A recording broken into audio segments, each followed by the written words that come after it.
मात्र हा 10% आरक्षणाचा प्रकार म्हणजे सरकारनं केलेली फसवणूक आहे असं संजय राऊत म्हणतात। मराठा आरक्षणाच्या सरकारच्या निर्णयावर राऊतांची ही टीका।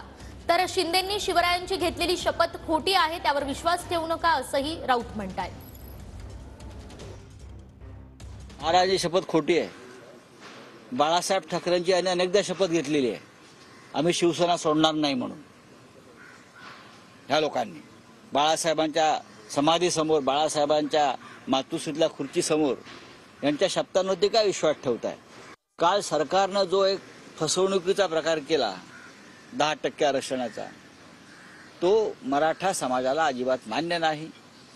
त्यांना वाटते त्यांची फसवणूक झाली, सरकार त्यांचं समाधान करण्यात अपयशी ठरलेलं आहे।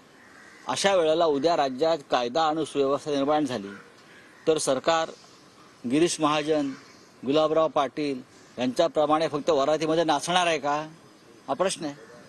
मंत्री नाचतायत रस्त्यावर आणि जरांगे पाटलांचं उपोषण सुरू आहे। हा मराठा समाज अस्वस्थ आहे, हे असं नाचून का प्रश्न सुटणार आहेत का?